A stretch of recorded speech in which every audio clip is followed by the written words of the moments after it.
Hey guys, welcome to Reddit Brew. Today, I will be reading from the r/EntitledPeople subreddit, and today I have 2 new updates to this Reddit story, and so many of you were requesting that I read them, so ask and you shall receive. If you haven't watched this first part yet, I will link it now as well as in the pinned comment below. But without further ado, let's jump into the updates.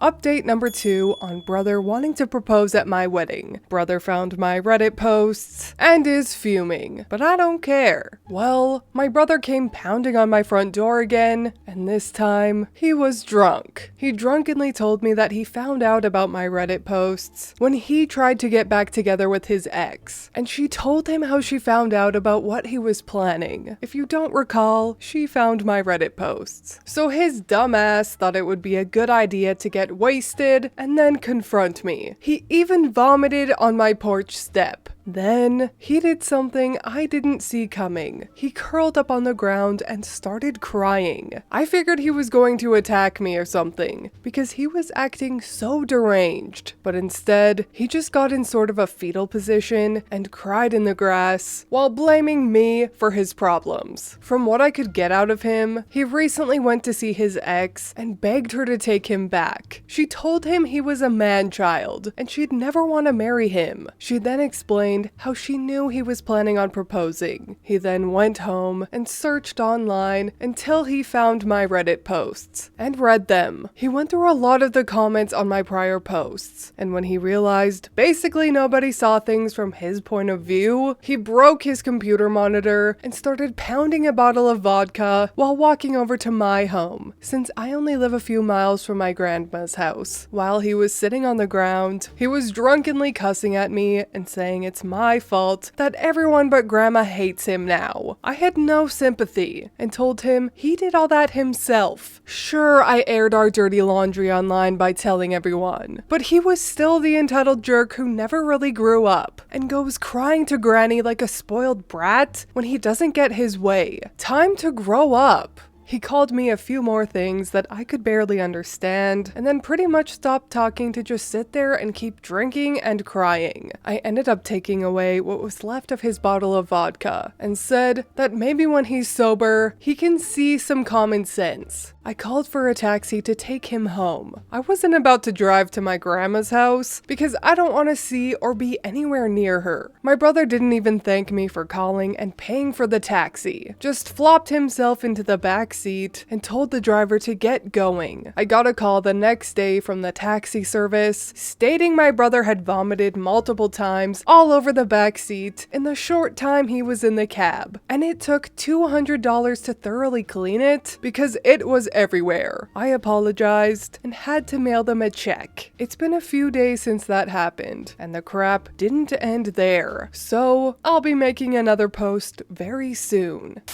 Update 3 to brother wanting to propose at my wedding. My grandma says I've destroyed her. I knew it. I just knew it. And some of you called it. My grandma couldn't leave well enough alone. She and my brother were already both uninvited for my upcoming wedding and borderline ghosted. But now she's gone and made a huge scene about it. She took my brother over to my parents' house to show them my Reddit posts. Thing is, my parents already know about them and have read them because I admitted it to them after my brother drunkenly came to my home to yell at me. Honestly, my parents no longer care about all of this because the situation opened their eyes quite some time ago. Anyway, I wasn't there to see it, but my grandma laid it on thick to my parents about how she has apparently been thoroughly humiliated by me and that she didn't understand why I do this over something so trivial as my brother proposing at my upcoming wedding. Well, this part I never expected. My mom, the passive doormat to her mother for as long as I can remember, finally lost it on my grandma about how she's a narcissist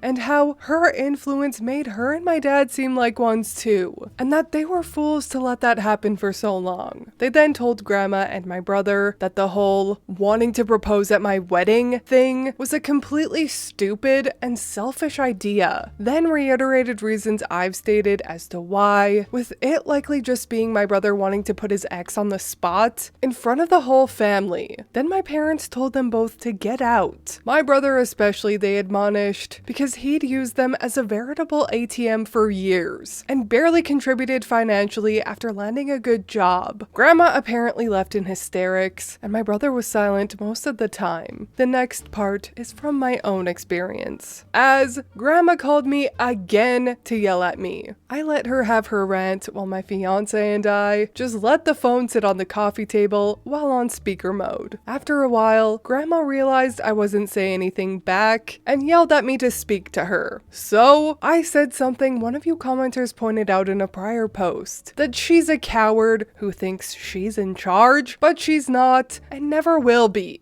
She can't boss me around. She has nothing to leverage over me, and she always acts like she doesn't understand my reasoning when I know she does. Then I called her out on the lies she spewed about me to my fiance, which Grandma immediately denied, but then my fiance spoke up and said she told me everything my grandma had said to her. I then asked her why she would do that. Did she not want me to be married and be happy or something? And that's when it all came out. Grandma yelled that she was pissed that I am getting married before my brother and that she wanted to see him married first because he's older and he's her favorite grandson. She believed the least I could have done was let my brother try to save his relationship by proposing at my wedding. I replied that that wasn't trying to save a relationship. That was trying to trap that poor woman in one by hoping she wouldn't say no in front of a crowd. But I've already spoken to my brother's ex before she cut contact with all of us, and I know for certain that she would have said no to him anyway, and that she'd been ready to break up with him for months. I doubt the relationship would have even lasted long enough to make it to my wedding anyways. I knew she was going to call me selfish, so I pointed out all the things that make her selfish. I'm helping out my parents financially when I don't have to. I didn't ask for money from anyone when I went to college. I actually worked hard at my relationship with my significant other and didn't scheme to try and find a way to take control of it. Meanwhile, my grandma would rather spew out any reason she can think of to make my brother the golden boy who can do no wrong. She lied about me just to try and ruin my relationship in hopes that my brother would marry first. And she openly admitted to having a favorite grandson. Now that's selfish. Then I said that if it had turned out that my brother decided that he was in love with my fiance or something, I bet she would have demanded I give her to my brother as well, because that's just the kind of selfish narcissist she is. All I could hear on the line was Grandma loudly sobbing and my brother trying to console her. He didn't say anything to me, and then the phone hung up, either by him or her, I don't know. But I think it's fair to say that I really verbally tore Grandma apart this time, much more so than I ever had before. And yes, this time I finally blocked her number, and my brother's too. Thank goodness. Before that last sentence, my advice was going to be, please just block their numbers. People like this always play the victim, and nothing you can do or say will ever make them realize that they're the ones in the wrong. So don't even bother. Let brother and grandma live happily ever after together being victims that never hold themselves accountable for anything. You can't help people that won't help themselves. And I think the only way this brother would ever be able to change is, unfortunately, when his enabling grandma passes and he gets years of therapy to reverse all the coddling he's gotten his whole life. But who's to say that that would even help? Sadly, some people just have the victim mentality for life, and that's when you just let them live with themselves and move on from them, which is what I think OP needs to do with his brother and grandma right now. I'm also pleasantly surprised by OP's parents' behavior